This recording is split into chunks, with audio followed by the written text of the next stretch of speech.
Igor Vinícius aproveita a chance, supera próprios números e se firma no São Paulo. Lateral direito se livra de lesões que atrapalharam suas últimas temporadas e vira titular. Igor Vinícius parecia reviver pesadelos recentes ao ser substituído no segundo tempo da partida contra a Portuguesa, ainda no Campeonato Paulista, com dores na coxa esquerda. O pequeno problema muscular, porém, não impediu o lateral direito do São Paulo de ter seu melhor primeiro semestre da carreira. Em 2024, Igor Vinícius se livrou das lesões que o atrapalharam nos últimos anos, aproveitou o espaço deixado pelos seus concorrentes e se tornou titular absoluto do tricolor. O lateral direito já entrou em campo 22 vezes e deu 3 assistências nesta temporada. De 2019 a 2023, período em que já estava no São Paulo, Igor Vinícius teve seu início de ano com mais partidas em 2022, quando jogou 18 vezes.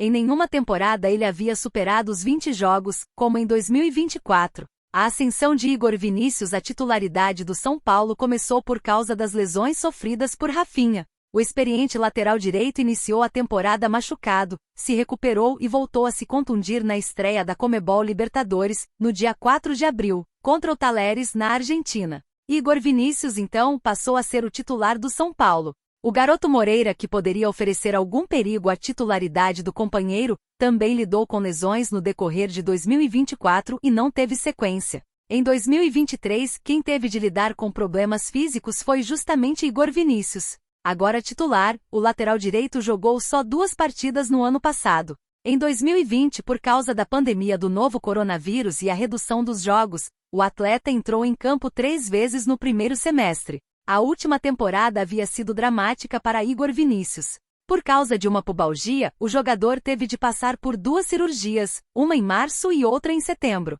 Ele só entrou em campo nas 2 primeiras partidas do ano.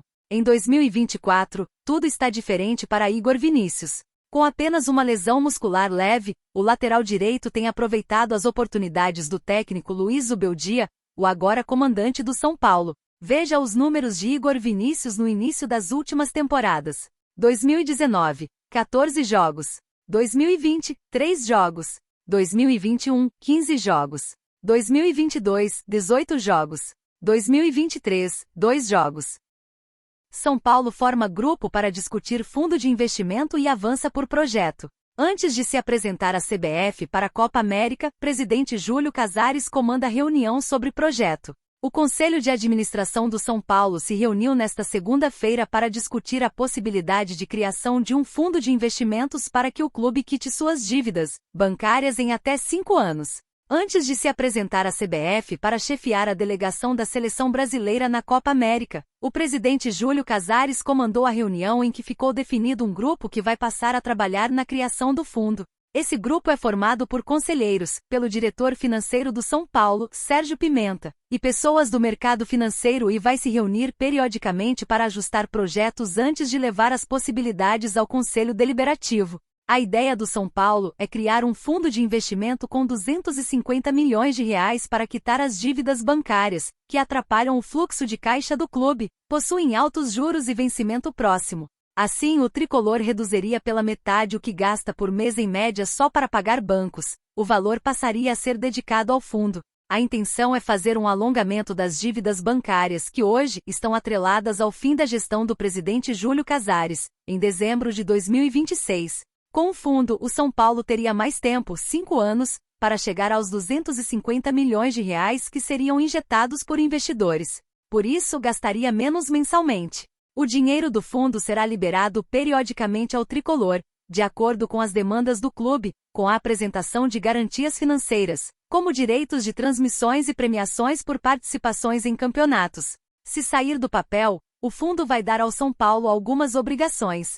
O tricolor terá de manter seus gastos num padrão que será estabelecido e terá o acompanhamento de uma consultoria externa, que deve ser a KPMG. Entenda a tática de Zubeldia para Lucas e Luciano jogarem juntos no São Paulo. Zubeldia escalou o jogador como ponta, mas com função de armar jogadas junto de Nestor. Ficou o sentimento de que o São Paulo deixou 2 pontos escaparem no empate de 2-2 no clássico contra o Corinthians, na Arena Neoquímica, pela 9ª rodada do Brasileirão. O tricolor ficou 2 vezes em vantagem e teve bom desempenho com um time que lembra o que venceu a Copa do Brasil no ano passado, com o retorno de Rodrigo Nestor na posição de meia pela esquerda. A diferença foi a parceria entre Lucas e Luciano. Muito pedida pela torcida, a dupla mostrou bom entendimento. Os dois participaram das jogadas de gol, puxaram contra-ataques e abrem ainda mais possibilidades para a sequência da temporada. O esquema tático é o mesmo de sempre, um 4-2-3-1. Dessa vez, Lucas jogou pelo lado direito, com Rodrigo Nestor na esquerda e Luciano centralizado. Quando a bola rolava, Zubeldia adaptou a movimentação e o time formava quase um quadrado no meio-campo. Lucas se movimentava da direita para dentro e Nestor da esquerda para dentro. Os dois jogavam como autênticos meias, recebiam a bola vinda de Luiz Gustavo e Alisson e organizavam a jogada. Ora tocavam curto, ora lançavam e ora escolhiam conduzir, como no lance do primeiro gol. Esse posicionamento resolve um problema antigo no São Paulo, o fato de Luciano não ter se adaptado à função de meia como tanto tentou Rogério Ceni. Luciano sempre foi, e a essa altura da carreira, pode-se dizer que sempre será um ponta de lança, um segundo atacante que precisa de um centroavante prendendo a defesa para driblar e chegar no gol. Quando ele precisa buscar a bola numa zona mais afastada do gol, perde velocidade e explosão. Já Lucas Moura voltou da Europa como ponta e Dorival mostrou que ele era um perfeito meia. No time que venceu a Copa do Brasil, Lucas jogava centralizado com Nestor pela esquerda e Wellington Rato na direita. Zubeldia aproveitou essa dinâmica, mas com Luciano. Ele fica junto de Calleri prendendo a zaga e buscando a área toda hora, sem poder recuar e buscar a bola. Essa é a função de Lucas. O primeiro gol é a ilustração perfeita da dinâmica ofensiva do tricolor. A jogada começa lá na saída de 3 com Luiz Gustavo e chega em Lucas, que sai do lado para armar. Outro que ganha com a configuração é Calleri. Centroavante de mobilidade, ele consegue sair da área a toda hora e tem Luciano pronto para aproveitar os espaços deixados. No lance do gol, Calleri tabela com Lucas e leva um zagueiro do Corinthians, deixando a defesa completamente exposta. Lucas aproveita esse espaço e conduz até fazer o gol. O possível retorno de Thiago Mendes faz o time ficar ainda mais vertical nessas chegadas, já que o meia tem a característica de chegada na área que Alisson e Luiz Gustavo não possuem. O treinador até citou que é preciso de um jogador na zona média. Falei com Thiago Mendes. É um jogador que pode nos aportar ao plantel. Não é um plantel muito grande. Sofremos a lesão do Pablo Maia, conseguimos repor com o rendimento alto de Alisson, de Luiz Gustavo, com Galopo ou Bobadilla. Seria para incorporar um jogador na zona média, que é muito importante no esquema de jogo. Tomara que dê certo. A ideia é contar com o reforço e encaixá-lo no novo time, com Lucas como meia pela direita e Luciano como segundo atacante, para a sequência do Brasileirão e os duelos contra o Nacional, nas oitavas de final da Libertadores. Rato retorna ao São Paulo e conta primeiro papo com Zubeldia. Pediu para eu não forçar a volta. Recuperado de lesão, meia-atacante entrou no segundo tempo do clássico contra o Corinthians depois de 70 dias sem jogar. O clássico contra o Corinthians, no último domingo, marcou o retorno de Wellington Rato aos jogos do São Paulo. O atacante saiu do banco aos 23 do segundo tempo para substituir Luciano e ficou em campo por cerca de meia hora. Foram, no total, pouco mais de 70 dias de espera até o retorno. Passa um filme na cabeça. Você ficar 2 meses e alguns dias parado não é fácil. Agradeço aos departamentos médico e de fisioterapia, que me ajudaram nesse período para eu voltar bem. Eu estava jogando junto da equipe no banco, doido para poder jogar. Pude entrar um pouco, sentir de novo a atmosfera de uma arena, com a torcida rival te xingando, faz parte do futebol, risos. Estou feliz pelo retorno, agora é dar sequência. O treinador sabe que pode contar comigo, agora sim estou 100%. Rato se machucou na estreia da Conmebol Libertadores contra o Talleres em Córdoba, ainda sob o comando de Thiago Carpini. O jogador teve uma lesão de sindesmose no tornozelo esquerdo e uma entorse no local em 4 de abril. Quando Luiz Zubeldia chegou ao CT, ganhou a atenção do argentino. Quando ele chegou, veio conversar comigo para me dar tranquilidade para eu não forçar a volta, só voltar 100%. Ele sabe da minha capacidade, do que posso entregar, me fez voltar no tempo certo. Neste jogo ele teve a chance de me botar e foi bom sentir de novo a atmosfera de um jogo. Ele é um técnico intenso, que vive o clube, que sempre quer melhorar e que tem nos agregado muito. Rato comentou ainda sobre a reclamação do treinador, que não gostou de o São Paulo ter 2 dias a menos de preparação que o Corinthians. O rival jogou na terça, dia 11, enquanto o São Paulo duelou com o Internacional em Criciúma na quinta-feira, dia 13. O clássico ocorreu no dia 16. Claro que faz diferença. Você jogar numa quinta-feira no Sul, chegar de madruga em São Paulo. A gente abdicou de ir para casa para dormir no CT, de sexta para sábado, e descansar mais, já que no outro dia já tinha treino.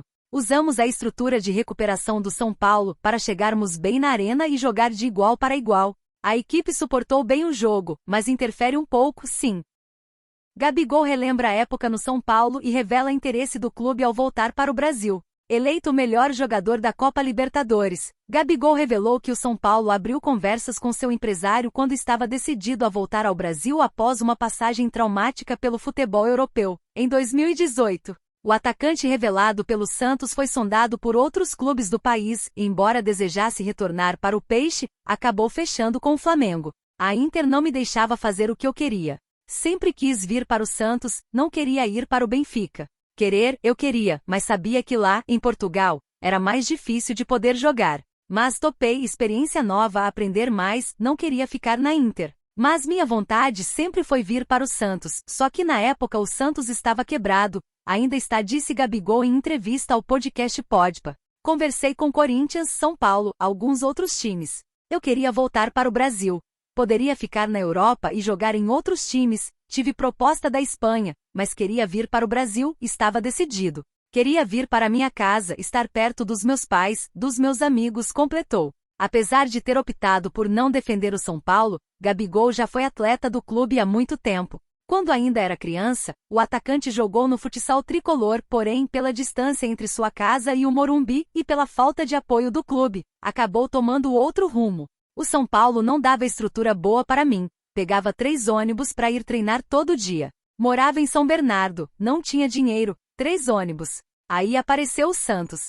O Santos me deu um apezinho e um salário. Aí minha família se mudou para Santos. Eu tinha 8 anos, concluiu.